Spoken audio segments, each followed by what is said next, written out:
कि बहुन्य हम सागरान, और एक सागर को लांघने से तो मेरी सांस भी नहीं चली है, मैं ऐसे ऐसे सैकड़ों सागरों को लांघ सकता हूं, हनुमान जी कहते हैं। और उन्हीं के डर से महाराज रावण का आधा बल नष्ट हो गया। अध्यात्म रामायण कहती है कि कुल सेना का 1/4 हिस्सा हनुमान जी ने 2 घड़ी में वाटिका के दरवाजे पर मार डाला। कैसे थे हनुमान जी ने? लंका में हनुमान जी गए तो जानकी जी से कहा कि माता अगर आप आज्ञा दो तो हम पूरी लंका को चौपट करके आपको ले चलें। तो माता ने कहा हाँ हाँ ऐसा मत करना। बोले क्यों? बोले राघवस्य यशो हीयेत तुया सस्तस्तु बान रही ही, अगर तुमने मार डाला इन राक्षसों को तो राघव के यश का क्या होगा? ये है जानकी जी का वचन, राघवस्य यशः हीयेत, राघव का यश चला जाएगा। तुया सस्तस्तु राक्षसई ही, तेरे द्वारा ही राक्षस मार डाले जाएंगे तो फिर भगवान की कीर्ति का क्या होगा? तो हनुमान जी ने पूछा कि माता फिर तुम कैसे जाना पसंद करोगी? लोग कहते हैं कारागार में थी। अरे वो तो परम स्वतंत्र थी। उन्होंने कहा बलैस्तु संकुलाम कृत्वा, हमें चाहती हैं कि तुम्हारी सेना से आकर के लंका को चारों ओर से भगवान घेर लें, समझे? और यह हत्वा तु रावणम, और रावण को मार डालें।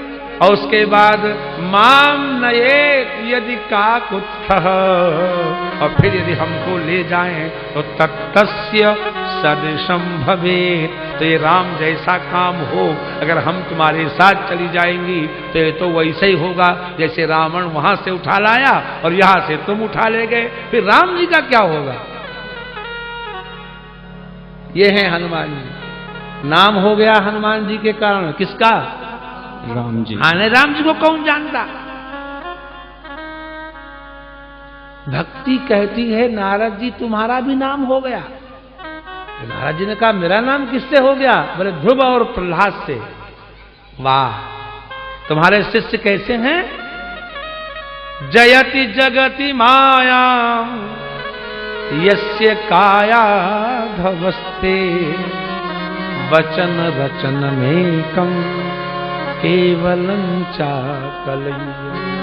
और ध्रुव पद मपियातो यत्कृपातो ध्रुवोऽयं, सकल कुशल पात्रम ब्रह्मपुत्रम नतास्मि। हे ब्रह्मा के पुत्र, हम आपको प्रणाम करती हैं, हमको आप अवश्य चैतन्य करेंगे। तब नारद जी ने मन में विचार किया कि कैसे भक्ति का कष्ट दूर हो, तो बड़े उपाय किए। नारद जी के पास जितने भी तर्कस में तीर थे सब चला दिए। वेद वेदांत घोषैश्च गीता पाठैर मुहुर्मुहु, वेद सुनाए, वेदांत सुनाए, गीता सुनाया, ब्रह्म सूत्र सुनाया। दवाई असर। तो नारद जी ने सोचा कोई बड़े महात्मा से पूछे, और महात्माओं की ओर चले तो जो हाहाकार होने लगा कि नारद जी नहीं जान पाए उपाय।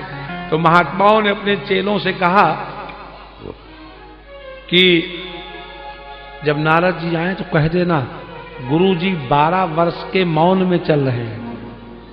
हाँ, जिस दिन आपको प्रवचन न करना हो, न बोलना हो, कह दो हमारा मौन है। एक बार यूनिवर्सिटी में पीएचडी का इंटरव्यू हो रहा था, तो 2 लड़के आए, उनको कुछ आता था नहीं, तो उन्होंने एक कागज पे लिख के दिया कि आज हमारा मौन है, तो बिना इंटरव्यू के ही पास कर दिए जाएंगे।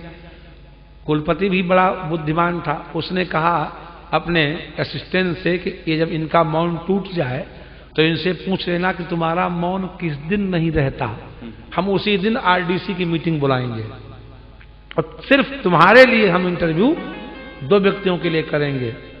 सोई उनका मौन टूट गया, खखार गए और बोले कि बस इसी समय तक था, 10 बज गए हैं, अब हमारा मौन टूट गया है। तो जो आचार्य थे श्री राम प्रसाद त्रिपाठी, उन्होंने कहा तुम्हारा इंटरव्यू इतना ही है कि तुम इतना ही बता दो कि अब भोजन का समय हो गया है, इसको संस्कृत में कैसे कहेंगे, इसका अनुवाद बताओ। तो उसको आता तो था नहीं, उसने कहा हाँ गुरुजी, भोजन का समय हो गया है, आपको भी भूख लगी होगी और हमको भी भूख लगी है, अब हम भी चलते हैं खाएंगे और आप भी चलिए खाइए, हमको इसका अनुवाद नहीं आता।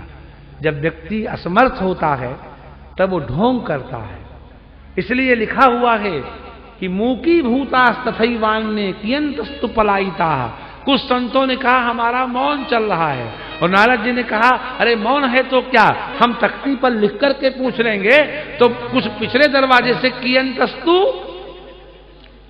भाग गए, कोई नारद जी के प्रश्न का उत्तर देने को तैयार नहीं हुआ। तब देवर्षि नारद जान गए कि हमें तप करना पड़ेगा, और तप करने के लिए वो गए बद्रिकाश्रम, क्योंकि वहां बड़ी शांत जगह है। अब तो वहां भी भीड़ होने लगी है, क्योंकि आबादी बढ़ी, पैसा बढ़ा। तो क्या जमाना था, लोग कहते थे एक जो जाए बदरी, जो होए जो जाए वो न होए उदरी, अगर होए उदरी तो न होए दरिदरी। अर्थ क्या हुआ, जो एक बार बद्रीनाथ जाएगा वो कभी उदर में नहीं आएगा, उसकी मुक्ति हो जाएगी। और अगर कोई कर्म शेष रह जाए और उदर में आ जाए, अगर वो जन्म भी लेगा तो दरिद्री नहीं होगा, बड़ा धनवान होगा। आज तो लोग अपने बच्चे का जन्मदिन पर चले जाते हैं बद्रीनाथ, हैं? तो कलयुग में सारी मर्यादाएं नष्ट हो चुकी हैं। इसीलिए बार बार कहा जाता है कलयुग केवल हरिगुण गाहा, गावत नर पावई भव थाहा। न तीर्थ की मर्यादा है, न यज्ञ की मर्यादा है, न दान की मर्यादा है, न सेवा की मर्यादा है। कुछ शेष और बहुत जल्दी सब नष्ट हो गया।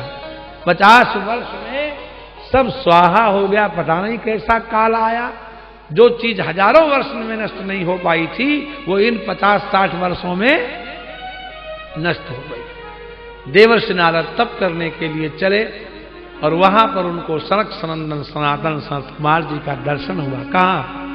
बद्रिकाश्रम में।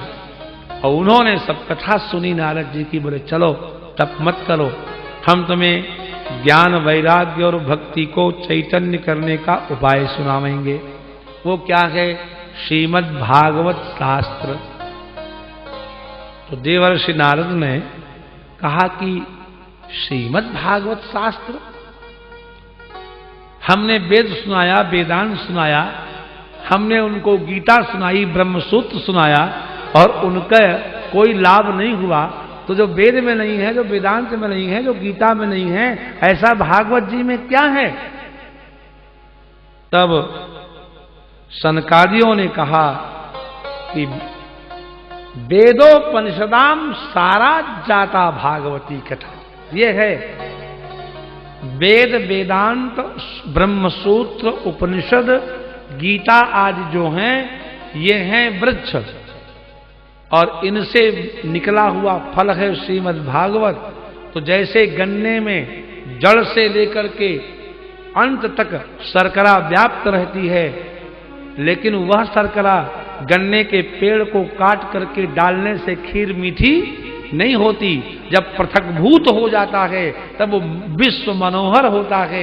दूध में सर्वत्र घी है, लेकिन जब घृत रूप में प्रकट अलग हो जाता है तब वो पूरी हलवा बनाता है। इसी प्रकार से समस्त वेद वेदांतों में भागवत घी की तरह, शर्करा की तरह व्याप्त है, लेकिन जब वो पृथक हो गई फल के रूप में तो विश्व मनोहर हो गई। जो वेद वेदांत में नहीं है वो भागवत में वही है, लेकिन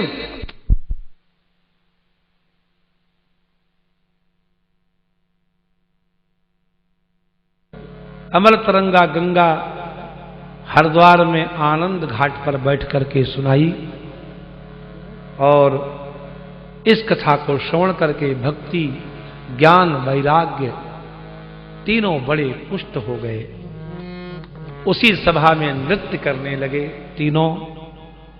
जब नृत्य करने लगे तो ऋषियों ने पूछा कि भक्ति कहां से आई? सनकादियों ने कहा कि कथार्थतो निष्पतिता धुनेयम। कथा के अर्थ से, बड़ा सुंदर है, कथा के अर्थ को चरवड़ा करते जाएं, पुनः पुनः चिंतन करते जाएं, भावना करते जाएं, तो उस भावना से भगवत प्रेम का रस प्रकट हो जाएगा।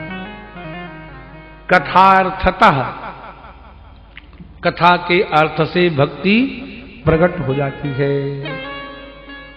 कथा के अर्थ से, क्या बात है। भक्ति कहती हां मैं कथा के अर्थ से प्रकट हुई हूं, किंतु मुझे ये नहीं मालूम कि हमारी सुरक्षा कहां होगी। तो यहां पर एक बड़ा सुंदर पद्य है। एक माता थी, वो गाया करती थी, दीन बंधु दीनानाथ तेरी डोर मेरे हाथ। एक संत ने कहा कि ये माता तुम उल्टा बोल रही हो, ये नहीं बोलो। तो क्या बोले? दीन बंधु दीनानाथ मेरी डोर। तो आप माता की तरफ हैं कि संत की तरफ? पहले सोच लो। माता ने तो संत को डपट दिया कि मैं यही बोलूंगी। आपको अगर पंच बनाया जाए तो माता को वोट देंगे कि संत को? माता कह रही है दीन बंधु दीनानाथ तेरी डोर, और संत कह रहा है मेरी डोर। आप क्या कह रहे हैं? सोच के बताना, जल्दी मत बता देना। पद्म पुराण कहता है हरिरपि निज लोकम सर्वथा तो विहाय प्रविशति हृदयेषां भक्ति सूत्रोपनद्धा। उपनद्ध माने होता है बंधा हुआ। उपनद्ध माने बंधा हुआ। इसीलिए पैरों में जो पहना जाता है उसको कहते हैं उपानत। उपाहन पैरों को चारों ओर से बांधे रखता है। बध्नाति पादम इति उपानः। उपानः शब्द है। भगवान बंधे रहते हैं, वैकुंठ में बैठे रहते हैं, लक्ष्मी से चमर डुलाते रहते हैं। जब भक्त चाहता है तो उनको आना पड़ता है। भगवान से पूछा आप कैसे चले आते हैं? बोले भक्ति सूत्रोपनद्ध। इस भक्त ने हमारे गले में भक्ति रूपी रस्सी का फंदा डाल करके हमको खींच लिया। तो भगवान की डोर भक्त के हाथ में हुई कि भक्त की डोर भगवान के हाथ में हुई? हरिरपि निज लिखा ना है, सकल भुवन मध्य निर्धनास्ते धन्या। मीरा जी का वीणा सुनने के लिए ठाकुर जी आते थे।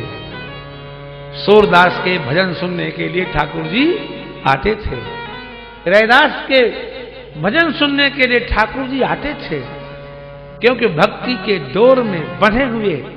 एक संत नैमिष के गाया करते थे कि एक दिन संत ने डाला फंदा, एक दिन संत ने डाला फंदा, बन कर आए नाई नंदा। बन कर आए नाई नंदा। दुर्योधन चरण दबाए, भगवान भक्त के बस में हो आए। भगवान भगत के बस में होते आए। कथा सुना रहे थे कि दुर्योधन का एक सेवक था नाई। रोज दुर्योधन के तेल लगाने मालिश करने जाता था। एक दिन कटोरी लेकर चला। उसी समय कुछ संत दरवाजे पर आ गए। बच्चा हम बड़े भूखे हैं, दिन भर से भोग नहीं लगा है। नाई ने तुरंत कटोरी रख दी,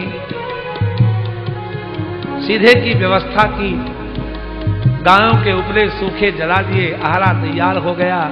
सुंदर उसी पे दाल बाटी बनी। संतों को भोजन कराते कराते बहुत समय बीत गया। भगवान जान गया कि दुर्योधन आज जरूर इसको मार डालेगा।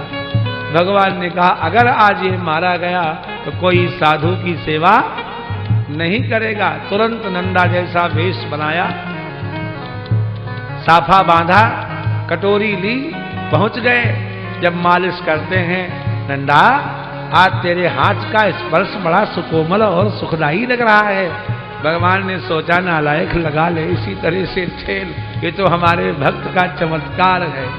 दुर्योधन चरण दबाए, भगवान भक्त के बस में होते आए। अब जरा विचार करो, किसके हाथ में डोर है?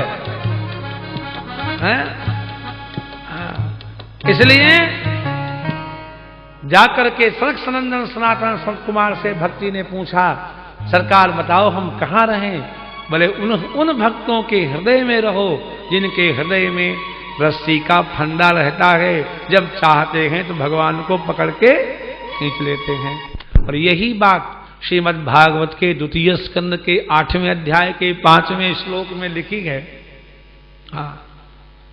क्या लिखा है? प्रविष्टः कर्णरन्ध्रेण, द्वितीय स्कंद 5वां अध्याय 8वां अध्याय 5वां श्लोक। जब कथा आप सुनने बैठते हैं तो कान के रास्ते श्री कृष्ण अंदर प्रवेश कर जाते हैं। भागवत में लिखा प्रविष्टः, प्रवेश कर गए, कर्णरन्ध्रेण, कहां से प्रवेश कर गए? कान के छिद्र से। और जब अंदर गए, अगर वहां सफाई नहीं देखी तो अतिथि का धर्म है जिसके घर जाए, अगर कमरा गंदा हो तो शिकायत न करे, खुद झाड़ू लेकर के साफ करके उसमें बैठ जाए। और भगवान बड़े सीलवान हैं। भगवान जैसा सील तो किसी के पास है ही नहीं। उन्होंने देखा भक्त ने बुला तो लिया लेकिन आसन ठीक नहीं है, तो धुनोति समलम कृष्ण, तो श्री कृष्ण स्वयं उस मल को साफ करते हैं। तो कहा अगर झाड़ू लगाएंगे, साबुन लगाएंगे, हृदय में बड़ा कीचड़ हो जाएगा। तो कहा नहीं नहीं, उनके साफ करने की शैली अलग है। कैसे? बोले सलिलस्य यथा शरद, जैसे शरद ऋतु आने पर नदियों का जल निर्मल ही हो जाता है, ऐसे ही श्री कृष्ण के अंतःकरण में प्रवेश करते ही अंतःकरण अपने आप निर्मल हो जाता है। सरिता का जल कब निर्मल होगा? शरद ऋतु में। अंतःकरण कब पवित्र होगा? परमात्मा के अंतःकरण में प्रवेश करने से, और कोई उपाय नहीं है। एतावता जाओ देवी, भक्तों के हृदय में निवास करो। क्यों? भगवान सब पर बराबर कृपा करते हैं। अगर आप भगवान को ये नहीं मानोगे तो उनके ऊपर पक्षपात और निर्दयता का दोष लग जाएगा। भगवान सम हैं।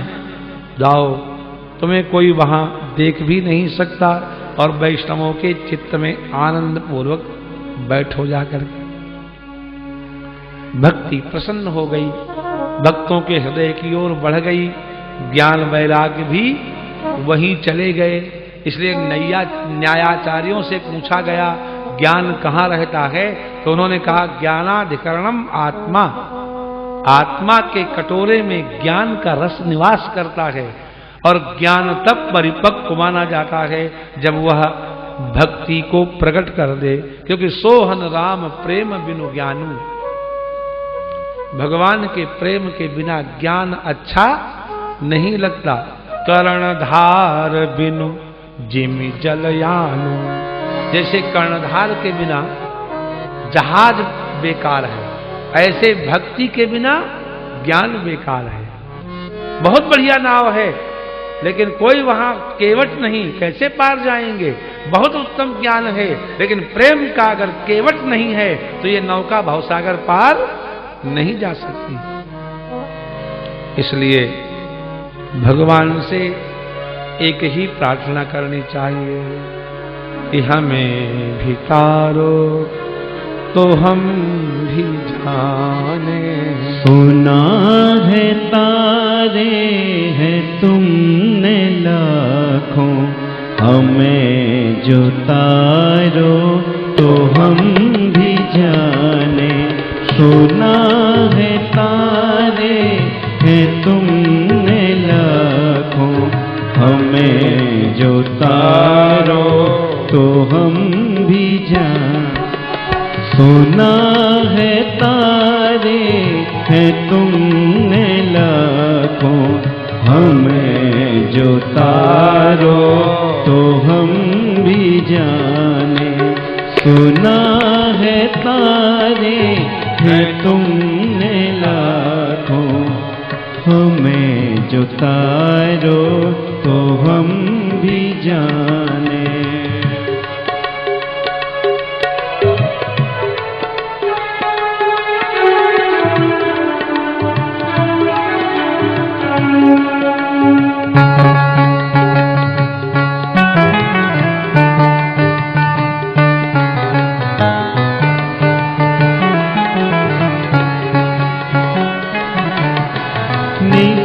निशाचरों को संहारा तुमने, उतारा पृथ्वी का भार तुमने।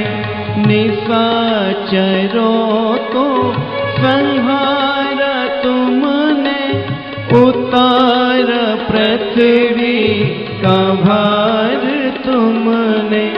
हमारे सिर भी है पाप भारी, हमारे सिर भी है पाप भारी।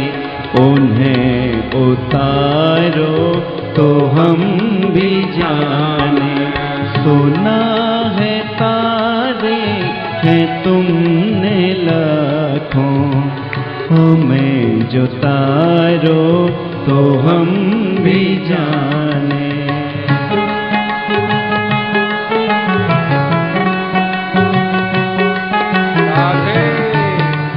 श्री राधे।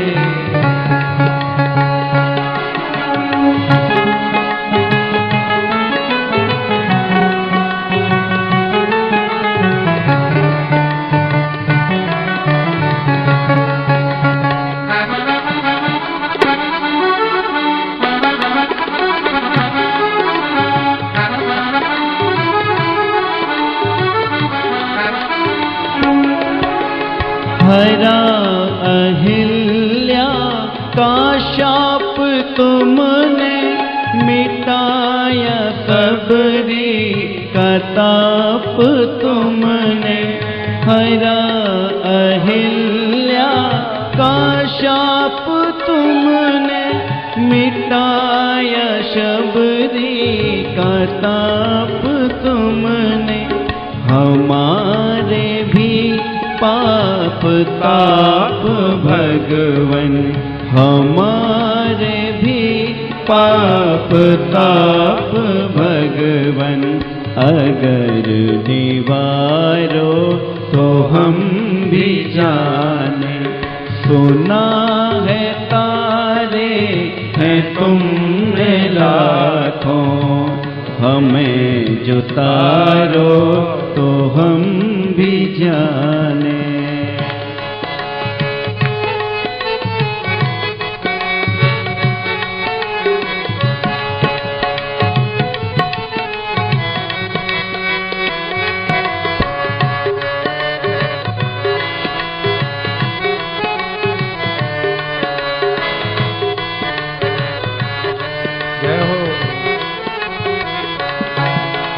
फंसी भंवर में हमारी नैया, उतारो सागर से है कन्हैया। फंसी भंवर में हमारी नैया, उतारो सागर से है कन्हैया।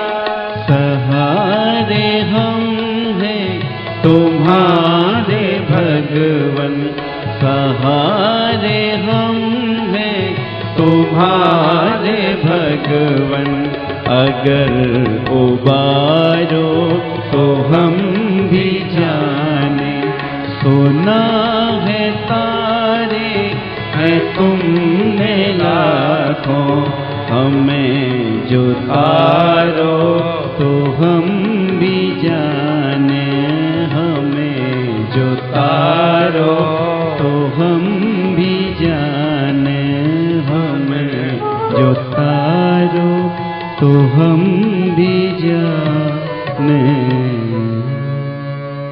सनक सनंदन सनातन संत कुमार, उन्होंने देवर्षि नारद को निमित्त बनाकर भक्ति ज्ञान और वैराग्य को अत्यंत पुष्ट करने की विधा बताई कि भगवान से निश्चल प्रेम करते ही हृदय में अलौकिक भक्ति प्रकट हो जाती है। और इस कथा को श्रवण करते ही वहां स्पष्ट लिखा है, निज लोकम परित्यज्य भगवान भक्तवत्सला, यही भक्तवत्सल नाम रखा है। जैसे कोई वन में चरने गई गाय सायंकाल अपने कहा के पुत्र की याद करती है, इसलिए उसको वत्सला कहा जाता है। मां और बेटे का क्या रिश्ता होता है, ये मां के अतिरिक्त कोई नहीं जानता।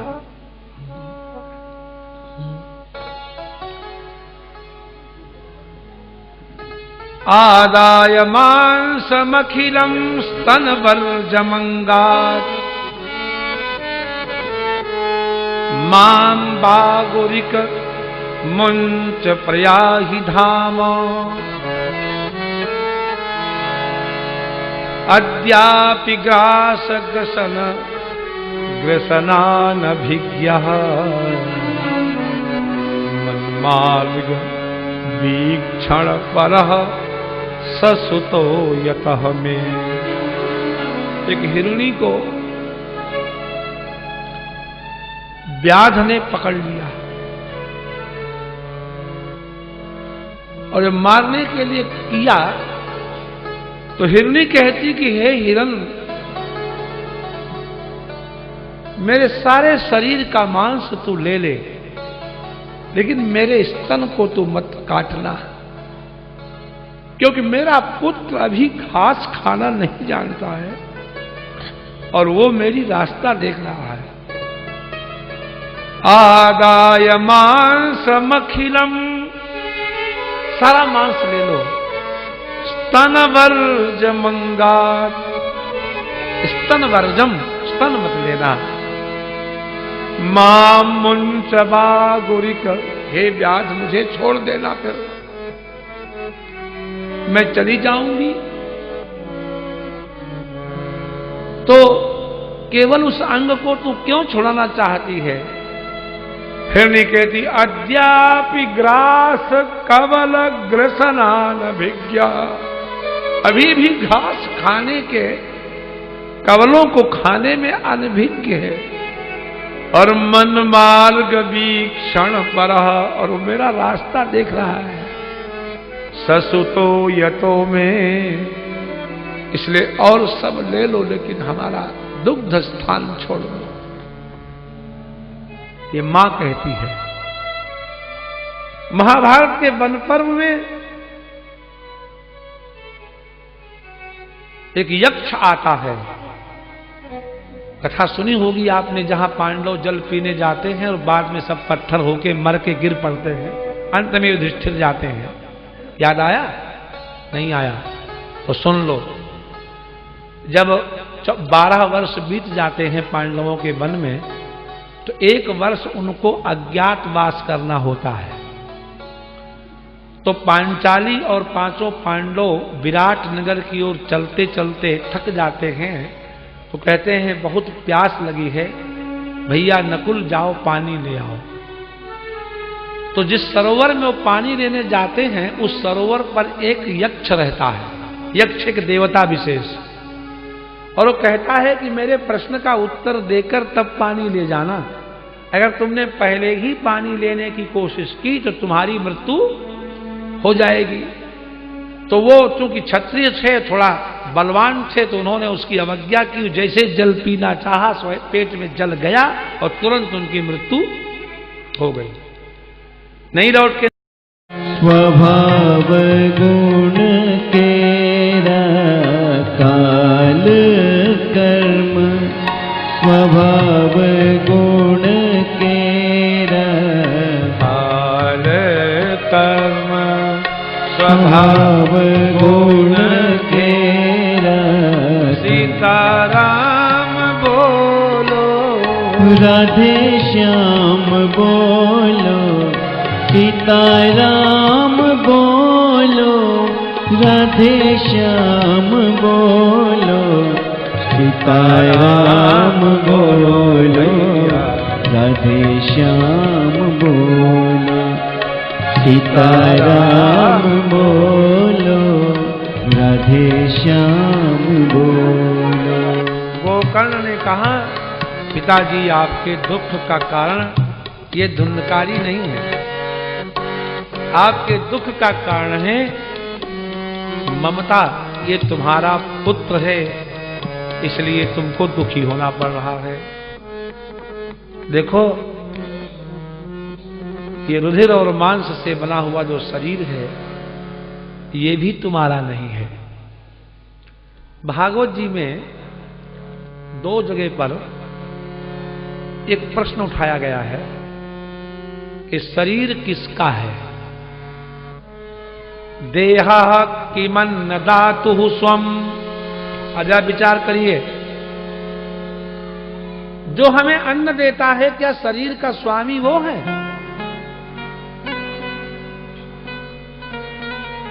स्वामिनः,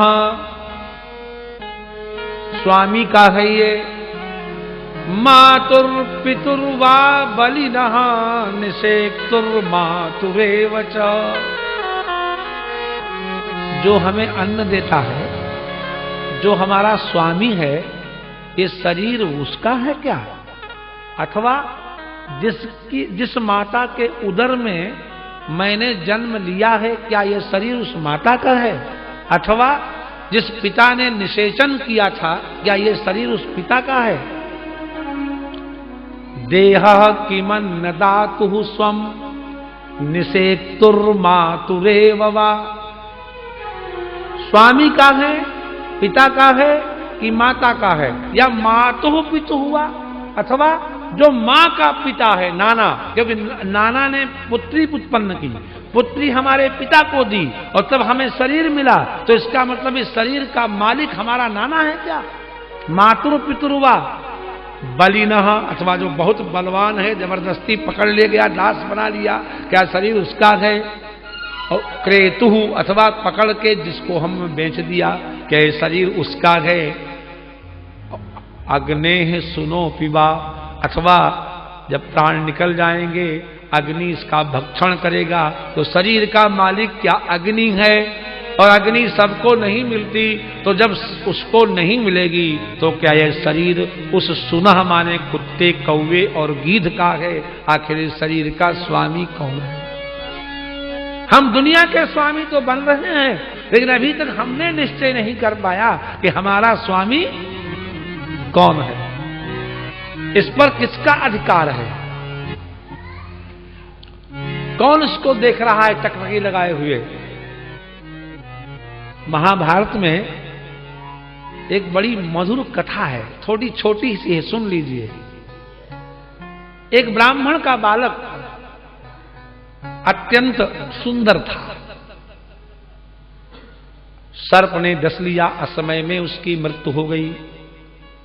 तो वो ब्राह्मण के कुटुंबी सब मिलकर के उस बालक को स्मशान घाट ले गए। तो उस स्मशान पर 2 जीव रहते थे, एक गिद्ध और एक गीदड़।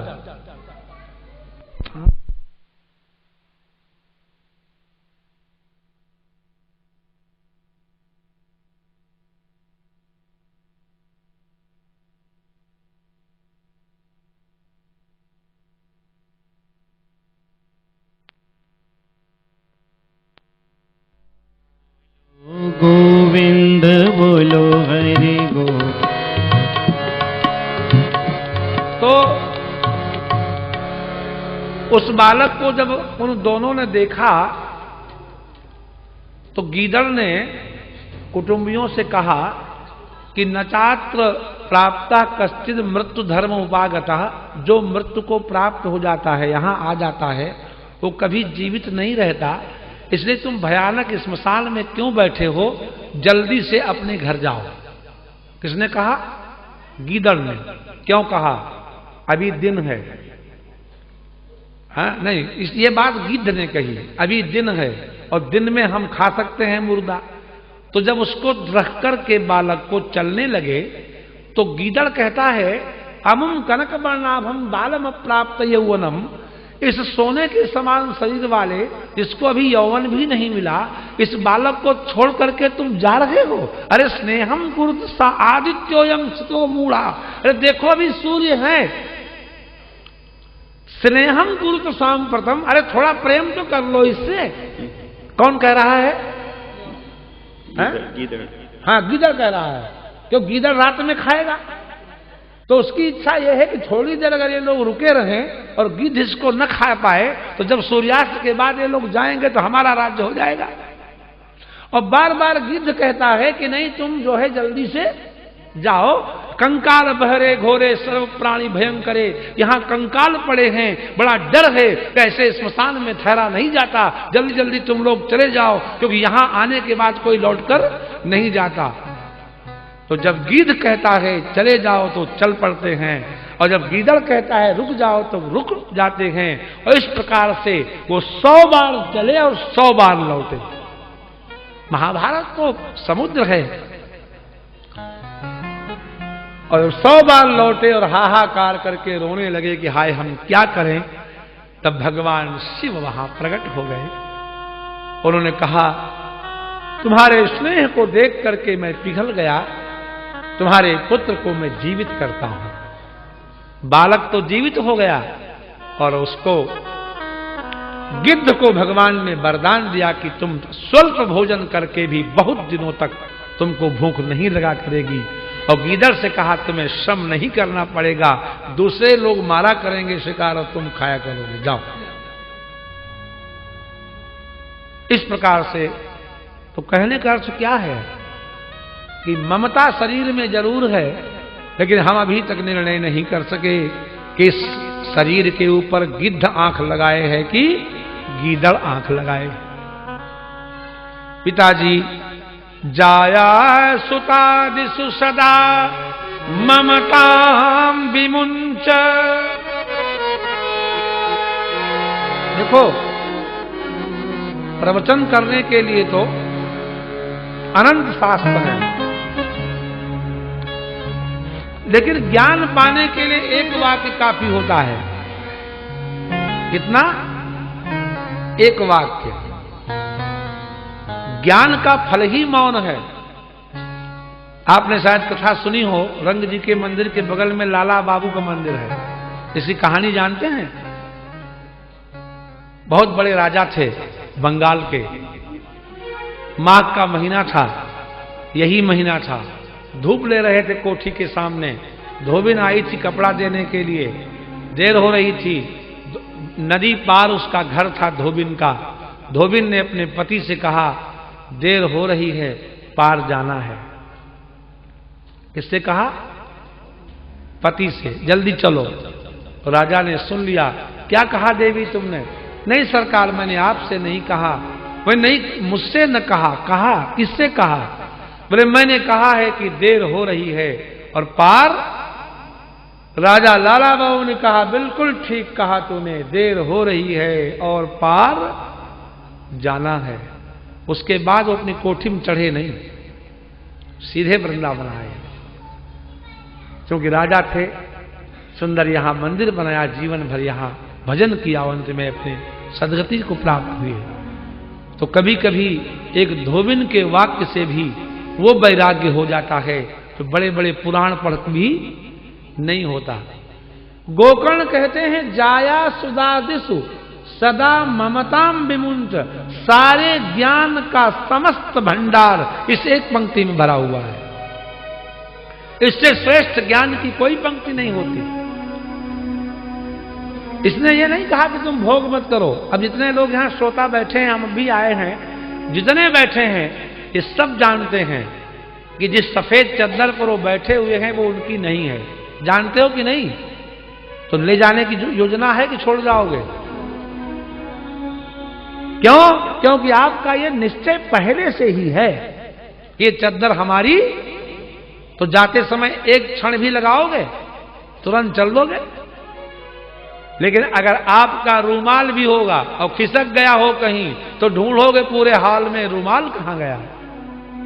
इसका मतलब क्या हुआ कि भोग भोगने में दोष नहीं है, अपना समझने में दोष है। ममता है मोह सकल व्याधिन कर मूला, और तहिते पुण्य उपजई बहु सूला। और एक बात और है, ममता झटके में नहीं छूटा करती, क्षण भर में वैराग्य नहीं आता। कैसे आता है? बोले रस रस सूख सरित सर पानी, रस रस सूख सरित सर माही।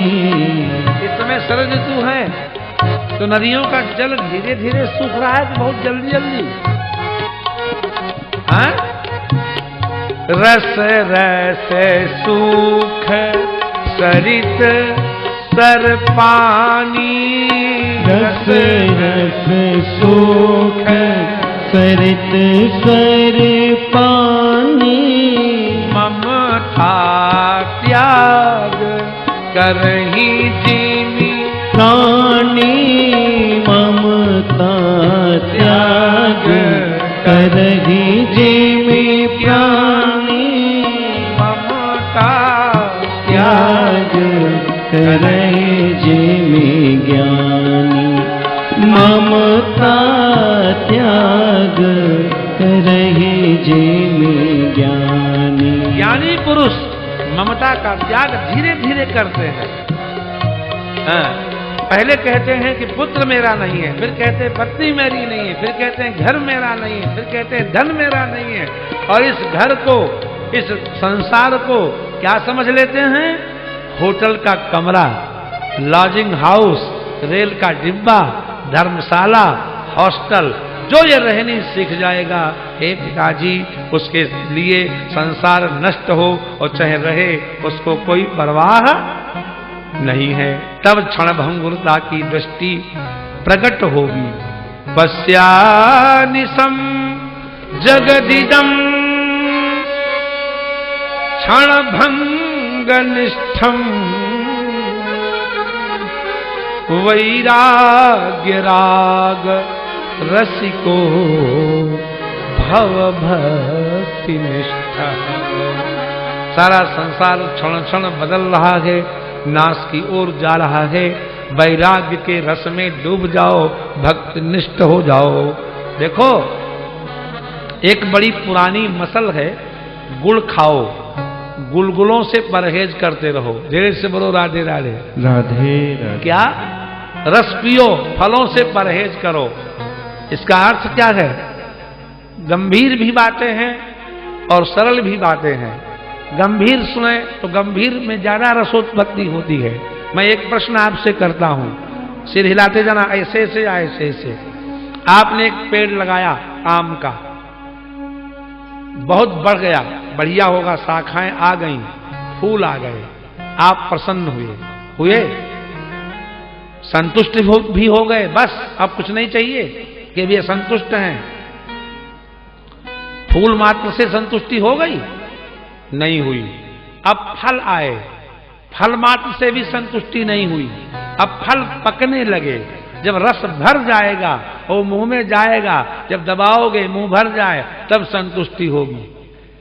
इसी प्रकार से ये जीवन है आम का वृक्ष, इसमें संयम नियम आ जाए। क्या आ जाए?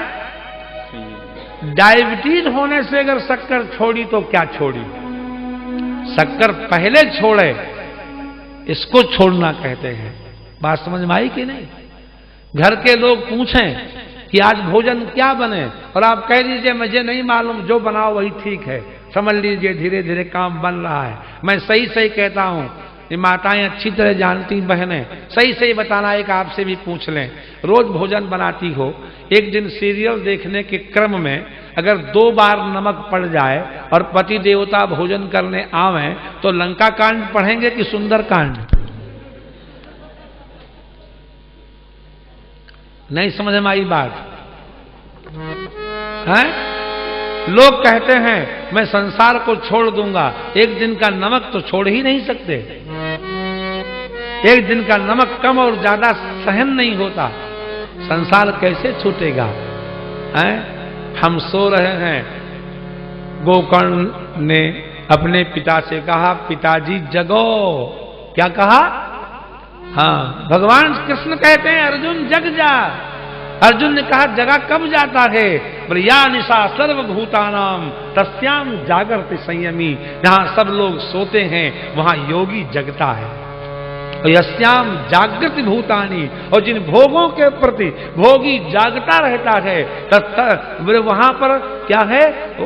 सा निशा पश्चतो मुने हैं, पश्चतः माने तत्वम अवलोकयतः विवेकवतः इति भावः। विवेक किसे कहते हैं? विवेक तो शब्द सुने होंगे, विवेक जानते हो किसे कहते हैं? विवेचन। विवेचन क्या? जैसे थाली में चावल रख दिए और बहू से कहा बना लो, तो वैसे ही झोंक दे कि पहले देखा इसमें खींच खींच के अपनी ओर। बोलो ना राधे राधे राधे राधे। नहीं देखेगी, क्या देखेगी? कि क्या थाली में रहने लायक है और क्या थाली से फेंकने लायक है। इसी का नाम है विवेक। जिस दिन ये बात समझ में आ जाएगी कि संसार में कितना छूट जाएगा और कितना साथ जाएगा, समझ लो पूरा विवेक हो गया, उसी दिन जग गए।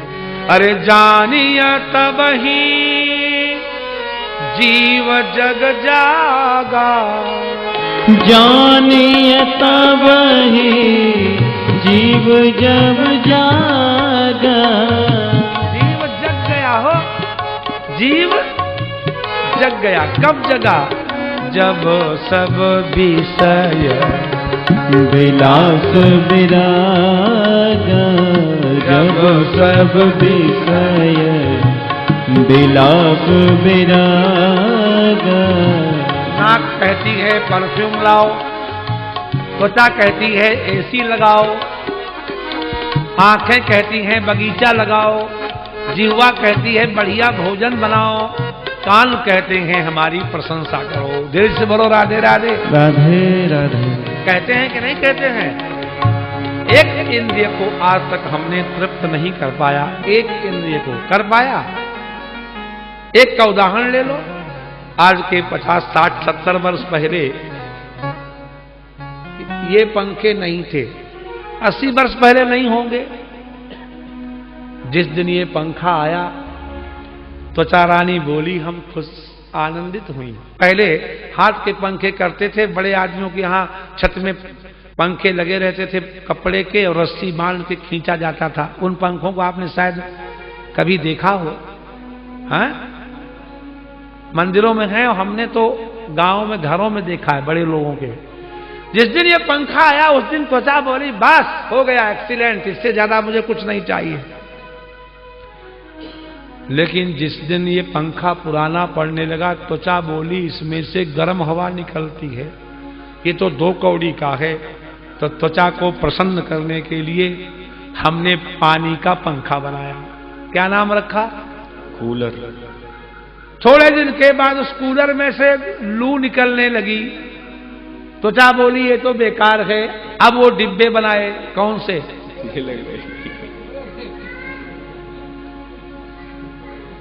अब त्वचा कहती है कि महाराज इतनी ठंडी गर्मी पड़ रही है कि एसी फेल है। कहने लगे कि नहीं? बोलो ना, क्यों कहने लगे? त्वचा कहती है कि अब इससे आगे की चीज दो। हम एक इंद्रिय को आज तक तृप्त नहीं कर पाए, सारी इंद्रियों को कहां से तृप्त करेंगे? इसलिए निद्रा तो तब टूटेगी जब सब विषय विलास विरागा, जब सब विषय विलास विरागा। होई विवेक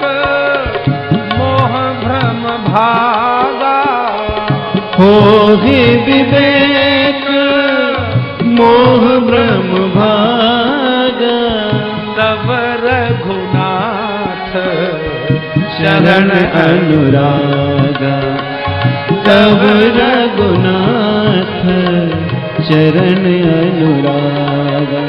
कुछ लोग कहते हैं कि चाय नहीं छूटती, हम आपको चाय छूटने की दवा बताएं? हैं? चाय पीने के पहले एक बढ़िया सफेद छेने का रसगुल्ला भारती का खा लो और फिर चाय पियो। चाय अच्छी लगेगी नहीं, 2 कौड़ी की लगेगी। अगर आपको चाय के रस से मुक्त होना है तो चाय के रस से श्रेष्ठ रस पियो, चाय अपने आप ही छूट जाएगी। ऐसे ही संसार के रस से जो विमुख होना चाहता है उसको परमात्मा का रस चखना ही पड़ेगा। जब तक वो रस नहीं आएगा तब तक ये रस छूटने वाला नहीं है। इसलिए जब पेड़ लगाओ तो रस तक जाओ। संयम नियम फूल, ये शरीर कौन हुआ? आम का वृक्ष। तो इसमें संयम नियम आ गए तो समझो फूल आ गए। विवेक हो गया, समझो फल आ गए। फल ज्ञान संयम नियम फूल, फल ज्ञान ओ हरि पद रति रस वेद बखान। रस क्या है? एक सज्जन थे तो जब कहीं मेहमानी में जाते थे और उनके सामने कोई फल रखे तो कहते थे हम फल नहीं खाते, हम चीकू नहीं खाते, हम सेब नहीं खाते, हम अंगूर नहीं खाते, हम आम नहीं खाते, हम अनार नहीं खाते। जो भी फल रखे सबको मना कर दें। तो किसी ने कहा क्या गंगा जी के किनारे तुम सब छोड़ आए? जब गंगा किनारे पहली बार जाते हैं तो वहां के तीर्थ पुरोहित कहते हैं कि कोई एक चीज छोड़ जाओ। सुना है कि नहीं? हाँ, एक सज्जन गए थे हरिद्वार, तो वो गंगा नहा चुके तो तीर्थ पुरोहित ने कहा कि लाला जी कोई एक चीज छोड़ी जाती है, छोड़ जाओ। तो बहुत देर सोचते रहे क्या छोड़ें, बैंगन छोड़ें कि कद्दू छोड़ें कि तुरई छोड़ें कि लौकी छोड़ें कि आलू छोड़ें, कुछ समझ में नहीं आया। बहुत देर बैठे रहे। पुरोहित ने कहा भाई बताओ क्या छोड़ रहे हो? अरे बोले हम हरिद्वार आना ही छोड़े जाते हैं और हमको कुछ छोड़ने की श्रद्धा नहीं है। छोड़ना बहुत कठिन है, छूटता नहीं है। तो सज्जन आए, जो जो फल रखे उसी को कह दें कि हम नहीं खाते, हम नहीं खाते। बोले सारे फल तुमने छोड़ दिए? बोले फल तो छोड़े हैं लेकिन मैंने इनका रस नहीं छोड़ा है। अगर तुम हमको जूस पिलाओ तो पी लेंगे। बोलो राधे राधे। राधे राधे। अच्छा, फल हैं कितने कुल इस आम रूपी पेड़ के जानते हो? 4, धर्म अर्थ काम मोक्ष। और सबसे होशियार कौन है? भरत जी। त्रिवेणी जी ने कहा लो चारों फल ले लो। बोले ना, हम चारों छोड़ चुके, यहीं छोड़े देते हैं। अर्थ न धर्म न काम रुचि गति न चाहो, हमने चारों फल छोड़ दिए। तो त्रिवेणी ने कहा तुम चारों फल छोड़ दिए तो खाओगे क्या? बोले फल नहीं खाएंगे, रस पिएंगे। किसने कहा? भरत जी ने। बोले रस कौन है? बोले जन्म जन्म रति राम पद। और रति क्या है? हरि पद रति रस वेद बखाना। परमात्मा को रति का नाम है रस। संयम नियम, समझ रहे हैं बात की नहीं? संयम नियम फूल, फल है ज्ञान, परमात्मा का प्रेम है रस। और भरत जी कहते हैं कि जन्म जन्म रति राम पद। और वहां क्या कहा कि हरिपद रति रस वेद मखाना। वेद कहते हैं कि जीवन में संयम आया समझो फूल आए, जीवन में विवेक आया समझो फल आए। लेकिन सुनो, अगर आम के फल को लू लग जाए तो बूढ़े आदमी की गालों की तरह सिकुड़ जाता है, लेकिन उसमें रस नहीं निकलता है। निचोड़ो तो सफेद सफेद वो झाग सा निकलता है। वो किसी काम का फल नहीं होता है। फल वो श्रेष्ठ होता है जिसमें रस भरा हुआ हो। तो हरिपद रति, जीवन में संयम भी हो, नियम भी हो, ज्ञान भी हो लेकिन परमात्मा का प्रेम न हो तो समझो फल तो है लेकिन उसमें रस नहीं है। तो परमात्मा के प्रेम का नाम है रस और वही है रति। रति माने रमणम रति ही, वही रति है। और भरत जी कहते हैं कि जन्म जन्म रति राम पद यह वरदान आन। तो यही बात गोकर्ण ने कही कि वैराग्य राग रसिको भव भक्ति निष्ठा, संसार छोड़ो जाया सुता दिशु सदा ममताम विमुंच, इस ममता का त्याग करो और सुंदर इस भगवत प्रेम के राग में आकर के पिताजी डूब जाओ, भक्ति निष्ठ हो जाओ। भक्ति निष्ठ का मतलब क्या है? भक्ति में बैठा हुआ, बाहर जाएंगे कभी कभी और भक्ति में रहेंगे हमेशा।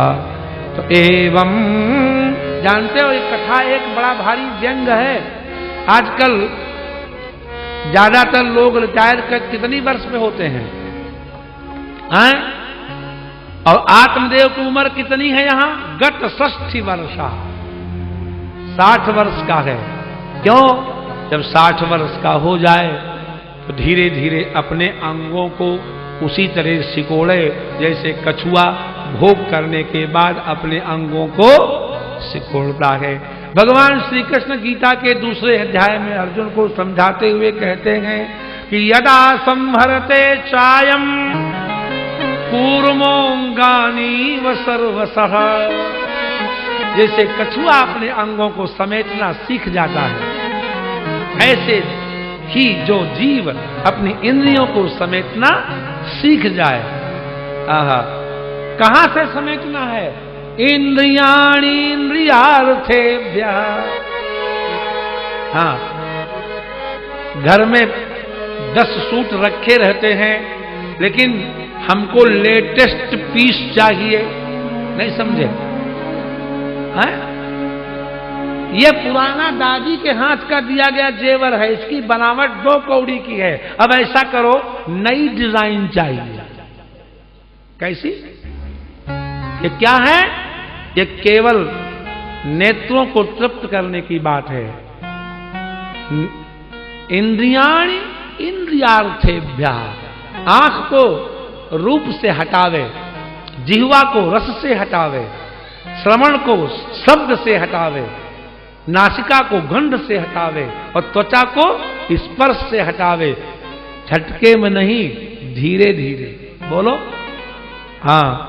तो कर बंदगी और भजन धीरे धीरे, तो कर बंदगी और भजन धीरे धीरे, कर बंदगी